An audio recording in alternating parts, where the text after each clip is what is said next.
SBT sir के लिए हम एक चैलेंज लेके आए हैं। एसबीटी सर को आप लोग सब जानते होंगे, उनका बुक फिजिक्स का आप लोगों ने पढ़ा होगा और one of the most awesome books on physics that you can study. तो आज हम उनके लिए एक चैलेंज लेके आए हैं। देखते हैं एसबीटी सर उस चैलेंज को कैसे तोड़ते हैं। और आज का ये वीडियो है दो सर्कल के कॉमन टेंजेंट के बारे में, जो of course important for exam है, पर इसलिए भी क्योंकि इसमें काफी सारे यूजफुल कॉन्सेप्ट अभी बच्चों की नजर से हिडन है, बच्चों को पता नहीं है, और वो इस वीडियो का मोटिवेशन है। तो हमारा एसबीटी सर को ये चैलेंज है कि जैसा हम मैथ्स में कुछ ऐसे हिडन कॉन्सेप्ट्स को इस वीडियो में लेके आ रहे हैं, स्पेशली उन कॉमन टेंजेंट को लेके जिसके ऊपर क्वेश्चंस टेस्ट सीरीज वगैरह में कई बार आए हैं और जेई में कभी भी आ सकते हैं, धमक सकते हैं, ऐसा ही कुछ आप फिजिक्स में लेके आए because you are a genius of physics. Bring something for it, मजा आएगा इस जुगलबंदी में, देखते हैं। तो सबसे पहले बात करते हैं हम दो सर्कल के कॉमन टेंजेंट की। भाई सब लोग जानते हैं ये होता है डायरेक्ट कॉमन टेंजेंट, जिसे हम प्यार से डॉक्टर बोलते हैं, डीसीटी, क्योंकि डीसीटी बोलते हुए थोड़ी जबान लड़खड़ाती है। और ये होता है ट्रांसवर्स कॉमन टेंजेंट, जिसको हम बोलते हैं टीसीटी, विच इज ट्रैक्टर। तो ये दोनों कॉमन टेंजेंट होते हैं, इनके ऊपर क्वेश्चंस थोड़े से पॉपुलर है। आपको देखिए जेई में कई बार इनके क्वेश्चंस आते हैं और इनके ऊपर कुछ चीजें ऐसे मिस करके छोड़ना हमारे लिए गड़बड़ होगा। मैं आपको एक एक लेवल करते हुए, आई विल स्टार्ट लेवल 1 2 3 4 5 तक जाएंगे, और जैसे जैसे हम आगे जाएंगे तो जो कॉन्सेप्ट हिडन है उसका लेवल बढ़ता जाएगा। मतलब वो हिडन चीज थोड़ी और हिडन होगी, थोड़ी और हिडन होगी और प्यारी होगी।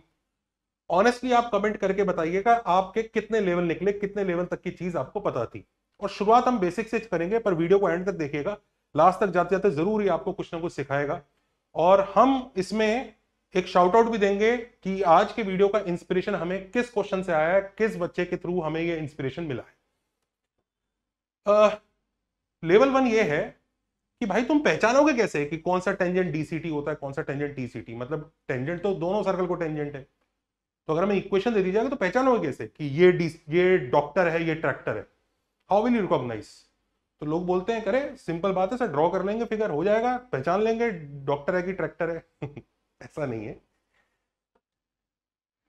ये क्वेश्चन है कि ये इन दोनों सर्कल को कॉमन टेंजेंट है, अब बता दो ये डॉक्टर है कि ट्रैक्टर है, मतलब डीसीटी है कि टीसीटी है। कर लो ड्रॉ, कर लो कर लो।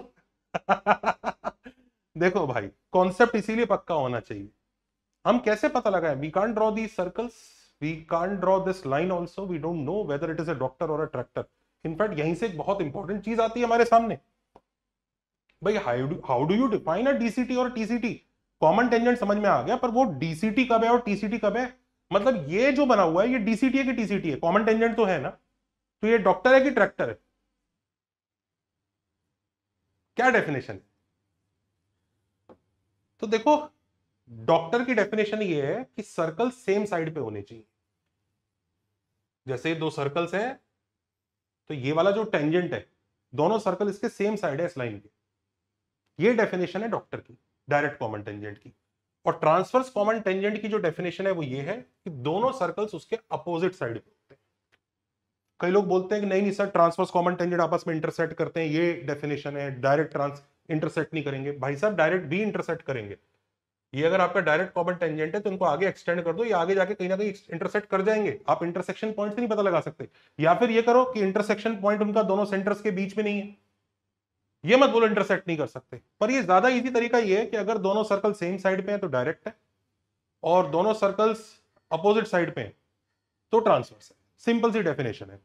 तो इस डेफिनेशन के हिसाब से ऑफकोर्स ये डायरेक्ट कॉमन टेंजेंट है। और इसी चीज को थॉट में रखते हुए, भाई ये 5 केसेस होते हैं सर्कल्स के, जब दो सर्कल होते हैं, जो आप लोगों ने अच्छे से पढ़ा होगा, ये कोई हिडन नहीं होगा। कि भाई D greater than R1 plus R2 में 4 कॉमन टेंजेंट बनते हैं, जिसमें से 2 डॉक्टर होते हैं, 2 ट्रैक्टर होते हैं। डी जब R1 प्लस R2 होता है तो 3 बनते हैं, जिसमें से ये दोनों डॉक्टर होते हैं क्योंकि सर्कल सेम साइड पे है, इसके सर्कल अपोजिट साइड पे है, तो ये ट्रैक्टर है। इसमें 2 बन रहे हैं बस कॉमन टेंजेंट इस वाले सिनेरियो में। और इस सिनेरियो में दोनों के दोनों सर्कल सेम साइड पे हैं, तो ये डायरेक्ट कॉमन टेंजेंट हुआ। इसको लेके कंफ्यूजन होता है, जो हमने दूर कर दिया कि दोनों सर्कल सेम साइड पे है तो डायरेक्ट कॉमन टेंजेंट है, इसमें कॉमन टेंजेंट है ही नहीं। ये सब हम समझते हैं। अब इस क्वेश्चन को कैसे चेक करें कि ये जो है, ये कॉमन टेंजेंट जो है अगर, तो ये डायरेक्ट कॉमन टेंजेंट होगा कि ट्रांसवर्स कॉमन टेंजेंट होगा? तो भाई अब सीधी सी बात है, पूरा पूरा सर्कल तो डाल के चेक नहीं कर सकते कि सेम साइड पे है कि अपोजिट साइड पे है, पर उसी चीज को समझो कि अगर सर्कल सेम साइड पे होंगे तो सेंटर्स भी सेम साइड पे होंगे, और अगर सर्कल्स अपोजिट साइड पे होंगे तो सेंटर्स भी अपोजिट साइड पे होंगे। इस तरह से हम लोग चेक कर सकते हैं। तो ये हमारे सर्कल्स हैं। पहले सर्कल का सेंटर 4,1, दूसरे सर्कल का सेंटर 5,-1। इसे हम लाइन में डाल देते हैं, क्योंकि हमें किसी लाइन के सेम साइड है कि अपोजिट साइड है ये चेक करने के लिए पॉइंट को लाइन में डालना होता है, जो साइन देता है उसको चेक करना होता है। तो हमने 4,1 और 5,-1 इसमें डाल दिया। You get these quadratic where alpha is a real number, and note that these quadratic में डिस्क्रिमिनेंट लेस देन 0 आ रहा है दोनों में, विच मीन्स ये भी ऑलवेज पॉजिटिव होगी, ये भी ऑलवेज पॉजिटिव होगी, और बोथ सिनेरियो में अगर ऑलवेज पॉजिटिव आंसर आ रहा है, इसका मतलब आप कुछ भी कर लीजिए, सेंटर सेम साइड पे है लाइन के। इसका मतलब अगर ये कॉमन टेंजेंट है तो ये डायरेक्ट ही बन सकता है, ट्रांसवर्स नहीं बन सकता। So the answer is direct common tangent. क्या आप लोग इस क्वेश्चन को कर पाते? किस तरह से कर पाते जरा मुझे बताइएगा। क्या पॉइंट ऑफ इंटरसेक्शन निकालते कॉमन टेंजेंट का? पर ये तो अकेला है, अकेले को कैसे पहचाना जाए? दो तो है नहीं। जो पॉइंट ऑफ इंटरसेक्शन से भी कर रहे हैं वो भी ध्यान दीजिए कि आपको उसके लिए दूसरे टेंजेंट की जरूरत पड़ेगी, तब पॉइंट ऑफ इंटरसेक्शन आएगा। इसमें एक ही है, एक को कैसे चेक करते हैं आप? बट नॉनदलेस चलिए आगे चलते हैं। अब दूसरा लेवल 2 है, कोई खास मुश्किल नहीं है, अभी तो लेवल 1 2 तो बच्चों वाले खेल है। चलते हैं आगे। इनमें से बड़ा कौन होता है? डीसीटी। डीसीटी मतलब डॉक्टर, ये लेंथ, ट्रैक्टर मतलब ये लेंथ, और डी मतलब डिस्टेंस बिटवीन द सेंटर्स।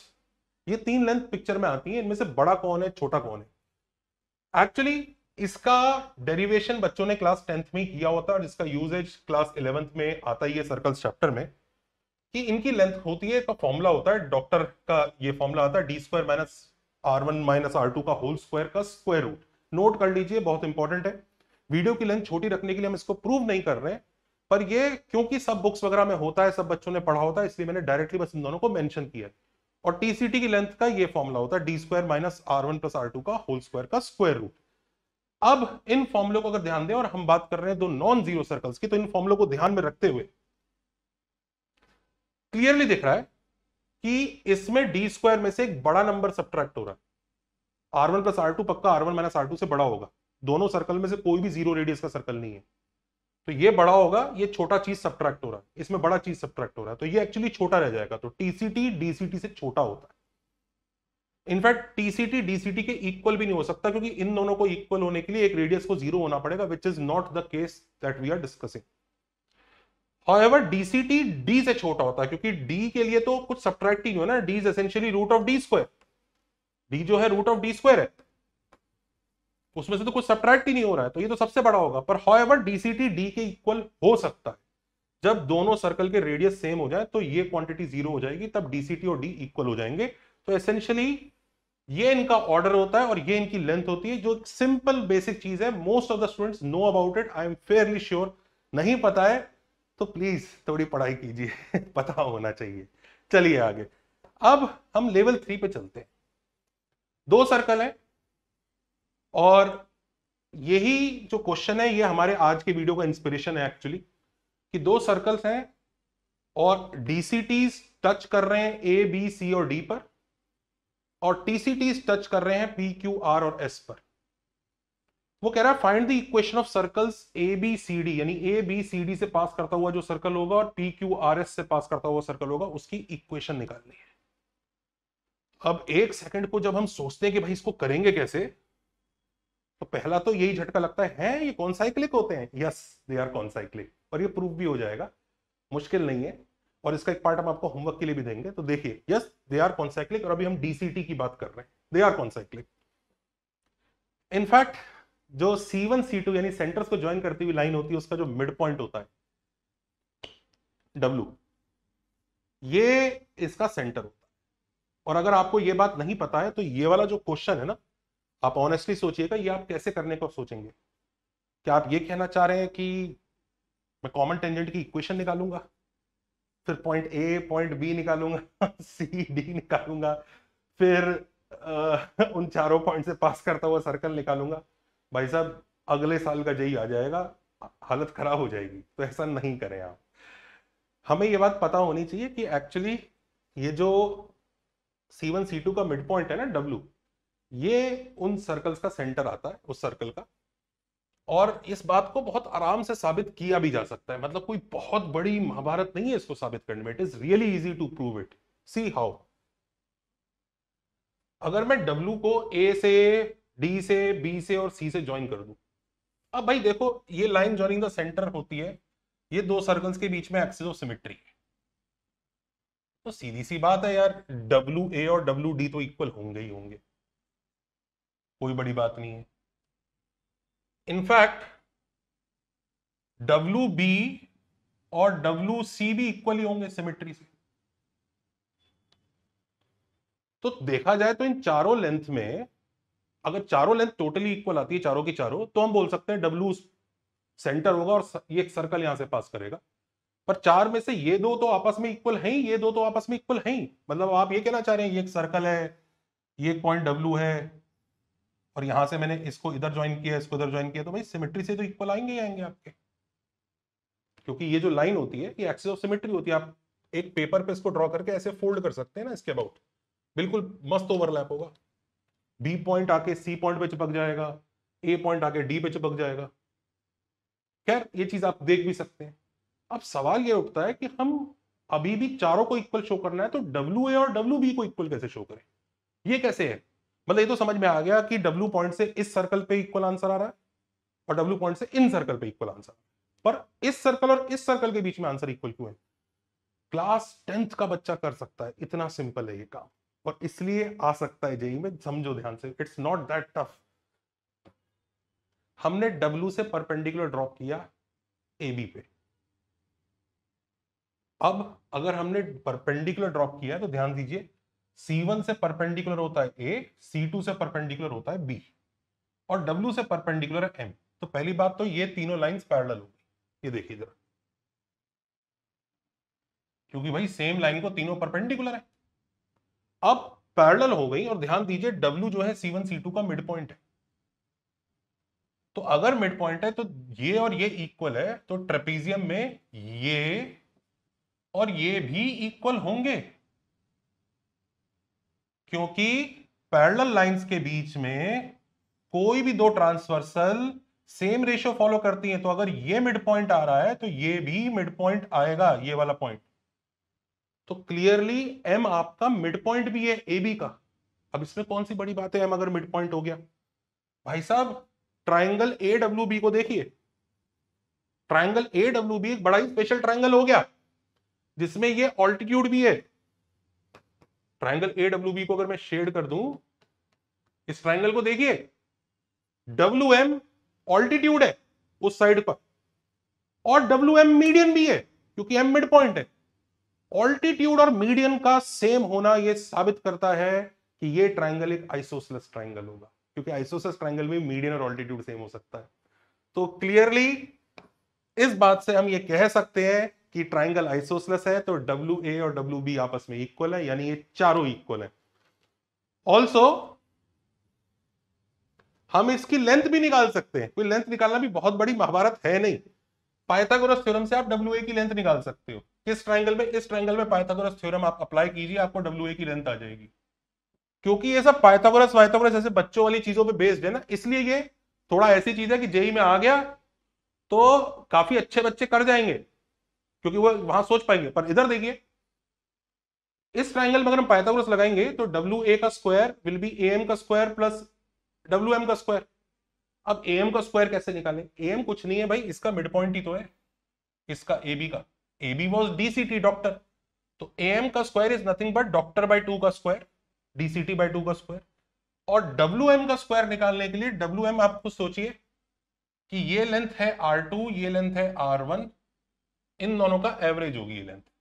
जिसको ये बात नहीं समझ में आ रही कि एवरेज क्यों होगी, वो आराम से सिमिलर ट्राइंगल लेके प्रूव भी कर सकता है कि हमने मिड पॉइंट से ये परपेंडिकुलर ड्रॉप किया, ये परपेंडिकुलर ड्रॉप किया, ये R1 है, ये R2 है, तो ये बीच वाली लेंथ इन दोनों का एवरेज क्यों होगी?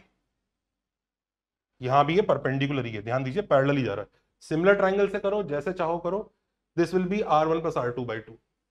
तो अगर वो R1 प्लस R2 बाई 2 है, तो आप सिंपली DCT की लेंथ जो याद की थी सब्स्टिट्यूट कीजिए, ये आंसर आ जाता है। DCT क्या है? Root of D square minus R1 minus R2 का होल स्क्वायर बाय 2 का होल स्क्वायर करना है, तो नीचे का 2 स्क्वायर बाहर आके 4 बन जाएगा, ऊपर डी स्क्वायर रहेगा और 4r1r2 का टर्म आई थिंक और आएगा, तो ये आंसर आता है। तो WA का आंसर बड़े मजे से स्क्वायर रूट लेने के बाद ये आ जाता है। और अब आपको ये होमवर्क है, घर पे ट्राई कीजिएगा।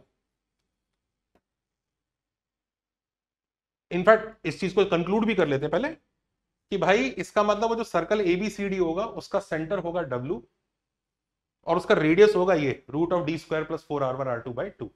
इसको याद ही रखा जा सकता है, अदरवाइज आप एग्जाम में प्रूव भी कर सकते हैं अगर आपको थॉट पता है, जो हमने भी थोड़ी देर पहले किया। कुछ इस तरह से ये सर्कल बनेगा। आपको विजुलाइज करने के लिए हमने सर्कल भी बना के दे दिया कि देखिए ये वो सर्कल है जिसके बारे में बात हो रही, इसमें चारों इक्वल है और वो सर्कल ऐसे चारों पॉइंट से पास कर रहा है। एक्चुअली W उस सर्कल का भी सेंटर होगा जो PQRS से पास करेगा। और होमवर्क है आपका कि आप मुझे WP, ये जो ट्रांसवर्स कॉमन टेंजेंट पे जाके मिलता है, इसको आप घर पर प्रूव करके दिखाएंगे कि WP की लेंथ कितनी आती है। और आंसर मैंने आपके सामने लिख दिया, ये आंसर आता है √d² - 4r1r2/2। बस उसमें प्लस आता है, इसमें माइनस आता है। दोनों रेडियस काफी मिलते जुलते से हैं। मिड पॉइंट जो C1 C2 का है W, वही इन दोनों सर्कल का सेंटर होता है और ऐसे दिखते हैं। यानी ये चारों पॉइंट और दूसरे चारों पॉइंट आपस में कॉन्साइक्लिक है। 8 पॉइंट कॉन्साइक्लिक है अलग अलग सर्कल पे, मतलब 4 इस पे 4 उस पे। अब इस क्वेश्चन को कैसे करेंगे, एक लाइन में झटके से होगा। पहला सर्कल दूसरा सर्कल, सेंटर 4,0 -4,0। रेडियस भी देख लीजिए। तो पहली बात तो जो हमें सर्कल चाहिए ABCD वाला और PQRS वाला, उसका सेंटर मिड पॉइंट से आ जाएगा, जो कि इन दोनों का मिड पॉइंट होगा 0,0। तो mid point is origin. Also radius 1 कितना है उस सर्कल का निकाल लीजिए, 4² - 12 का स्क्वायर रूट 2, और रेडियस 2 कितना है, 4² - 7 का स्क्वायर रूट 16 - 7 9 3 है। तो दोनों सर्कल की इक्वेशन बड़े आराम से आ जाएगी, x² + y² = d² + 4r1r2 upon नीचे 2 का स्क्वायर 4, और दूसरे सर्कल की इक्वेशन ये आ जाएगी। एक एक लाइन में आंसर आएगा। ये कुछ इस तरह की हिडन चीज है कि अगर ये हमें नहीं पता हो ना तो हमें एग्जाम में दुखी कर सकता है। और क्योंकि ये निकालना सिंपली एक थोड़ा सा बस पैरेलल लाइंस और जरा सा ये खेल है, तो इसके ऊपर कई बार टेस्ट सीरीज वगैरह में भी क्वेश्चन आए। इनफैक्ट ये क्वेश्चन, यही इंस्पिरेशन था आज की वीडियो का कि भाई बेसिक बातें कॉमन टेंजेंट के आसपास की हमें जाननी चाहिए, कितना तो पता हो। अरे चलो एग्जाम में प्रूव मत करना, चलो घर पे भी प्रूव मत करना, थोड़ा तो पता कर सकते हो, चलो इतना तो पता कर सकते हो ये कौन साइकिल है, ये एक सर्कल पे होंगे और वो W पॉइंट सेंटर होगा। तो ये सब छोटी मोटी चीजें पता रहेंगी, काफी फायदा। फिर W से आप निकाल लेना पाइथागोरस लगा के एग्जाम में, रेडियस याद मत करो, तब पाइथागोरस लगा के आंसर निकाल लेना। W तक तो पता होना चाहिए कि W है, क्योंकि W नहीं पता होगा ना कि वो जो मिड पॉइंट है वो सेंटर है, फिर आप खो जाओगे इस क्वेश्चन में, फिर आप फंस जाओगे। तो ये एक इंफॉर्मेशन थी जिसको जरा समझ लीजिए। अच्छा, एक लेवल 4 की बात करते हैं कि DCT और TCT के मिड पॉइंट्स की जो बात है, ये एक स्ट्रेट लाइन में होते हैं, वो स्ट्रेट लाइन रेडिकल एक्सिस होती है। तो ये M, K, H और N ये DCT का मिड पॉइंट है, ये TCT का मिड पॉइंट है, और ये सारे के सारे स्ट्रेट लाइन में होते हैं। यूजुअली लोगों को ये लेवल नंबर 4 पता होता है, मैंने इसीलिए इस पे ज्यादा टाइम अभी इन्वेस्ट नहीं किया। मैं रेडिकल एक्सिस पे एक अलग से ही वीडियो बनाऊंगा जिसमें हम डिस्कस करेंगे इसके बारे में। पर फिलहाल mid point of DCT and TCT lie in a straight line and that straight line is radical axis. इसके ऊपर डिटेल का वीडियो हम बाद में देखेंगे, बट क्योंकि मुझे लगता है कि बच्चों को पता होगा तो इसलिए हम इस पर इतना टाइम इन्वेस्ट नहीं कर रहे हैं। अगर आपको ये लेवल नहीं पता है तो प्लीज थोड़ी सी पढ़ाई कीजिए। अब लेवल 5 की बात करते हैं। ये सबसे क्यूट लेवल है, खूबसूरत, अत्यंत खूबसूरत, मजेदार। और क्वेश्चन ये है कि दो सर्कल दे रखे, मान लीजिए वही वाले दोनों सर्कल हैं जिनका सेंटर्स के बीच में डिस्टेंस कितना था, 8 था, एक का रेडियस 2 था और एक का रेडियस 3 था। अब क्या किया उसने, DCT और TCT ड्रॉ किए, और पता है क्या किया उसने, TCT को ऐसे एक्सटेंड कर दिया।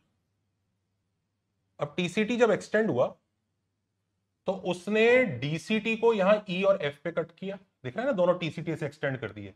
भाई बन तो ये रहते ना, P Q R S ये थे ना, और ये था A B C D ये थे ना। अब PR जो TCT था उसको ऐसे एक्सटेंड कर दिया, इस वाले को भी ऐसे एक्सटेंड कर दिया। अब एक्सटेंड करने की वजह से आप देख सकते हैं कि उसने DCT पे एक पोर्शन कट किया है, can you see this portion EF। और ऐसे ही एक्चुअली ये खुद भी जब एक्सटेंड हुआ तो इसका भी एक पोर्शन डायरेक्ट कॉमन टेंजेंट के बीच में फंस गया। लुक एट दिस पोर्शन, ये EK। हमसे कहा गया है कि EF और EK की लेंथ बताओ, EF और EK की लेंथ बताओ। तो एक बार को तो सन्नाटा छा जाता कि है इसे कैसे करेंगे, सर्कल की इक्वेशन निकालूं, फिर सर्कल के टेंजेंट निकालूं, करूं क्या, और भाई है क्या ये, मतलब करें कैसे। परंतु आंसर इसका सरप्राइज करता है और ये बहुत इजी है, मतलब ये अल्ट्रा इजी चीज है। इसका सॉल्यूशन आप देखेंगे तो आप बिल्कुल कहेंगे हाँ सर ये तो कभी भी आ गया और फंसा जाएगा। बहुत ही इजी और बहुत ही एलिगेंट है। देखो जरा, मान लो हमने EF को x ले लिया, जो यहां से लेकर यहां तक का लेंथ है x। मैं x को निकालूंगा, y आप खुद निकालिएगा, आंसर मैं बता दूंगा कैसे आता है। EF जो है x है और EK जो है मान लो y, ठीक है। अब एक चीज सुनो, E पॉइंट एक एक्सटर्नल पॉइंट है जहां से टेंजेंट बन रहे हैं दोनों सर्कल पे। तो तुम्हें समझ में आ रहा है E पॉइंट से ये जो लेंथ होगी, ये जो लेंथ होगी, ये और ये लेंथ इक्वल होगी ना, क्योंकि E पॉइंट एक बाहर का पॉइंट है, वो दोनों सर्कल पे टेंजेंट बना रहा है। तो ये लेंथ अगर स्मॉल b मान ली तो ये भी स्मॉल b है। ऐसे ही F पॉइंट भी सर्कल के बाहर है, तो F पॉइंट से ये टेंजेंट का लेंथ और ये टेंजेंट का लेंथ आपस में इक्वल होगा, तो A और इसको भी A मान लिया, स्मॉल a। सिमेट्री की वजह से ये B है, ये B है, तो ये B और ये B भी होगा, क्योंकि खुद समझ सकते हैं आप, line joining the centres axis of symmetry का काम करती है इन सर्कल्स में। तो ये B रहेगा यहां पे, और इसकी वजह से ये A रहेगा। इतना आप लोग समझ सकते हैं, राइट। अब देखिए, ये देखिए, हम E पॉइंट से अगर बात करें, E पॉइंट से, we are talking from E point. E point ने उस सर्कल पे दो टेंजेंट बनाए, दिख रहा है ना। E पॉइंट ने उस सर्कल पे दो टेंजेंट बनाए, पहला टेंजेंट ये और दूसरा टेंजेंट ये, देखो। तो तुम्हें दिख रहा है x प्लस a, ये total length x plus a होगी, should be equal to this length b plus TCT। खुद देख लो, x plus a is equal to b plus TCT। ये TCT होगा ना इस पॉइंट से इस पॉइंट तक। तो ये पहली इक्वेशन आती है। अच्छा, दूसरी देखो, दूसरी इक्वेशन, F पॉइंट ने इस सर्कल पे टेंजेंट बनाई है। तो देखो ये वाला टेंजेंट देखो, ये जो टेंजेंट दिख रहा है यहां तक, ये हुआ x plus B is equal to a plus TCT, which gives us our second equation. कुछ नहीं, बस टेंजेंट की लेंथ इक्वेट की और कुछ नहीं किया, E पॉइंट से और F पॉइंट से। E पॉइंट से इस सर्कल पे, F पॉइंट से उस सर्कल पे। इसको ऐड कर दीजिए, दोनों साइड से A और B कट जाएगा, और 2x equal to twice TCT आ जाएगा। यानी EF का आंसर कुछ नहीं है, TCT है। यानी वो लेंथ ट्रांसवर्स कॉमन टेंजेंट की इक्वल होती है। इनफैक्ट आप खुद देख सकते हैं, अगर x को यहां ट्रांसवर्स कॉमन टेंजेंट डाल दो तो a इक्वल टू b भी आ जाएगा, जो कि बड़ी हैरानी वाली बात है। यानी ये लेंथ और वो लेंथ इक्वल है। पर चलिए इतना मत रखिए, इतना पता हो कि EF जो है TCT आता है। और कई लोगों ने अब गेस कर भी लिया होगा कि EK यहां से लेकर ये जो y लेंथ आ रही है EK, ये DCT के इक्वल आएगा। प्रूव कीजिएगा, ये होमवर्क है, ट्राई कीजिएगा। और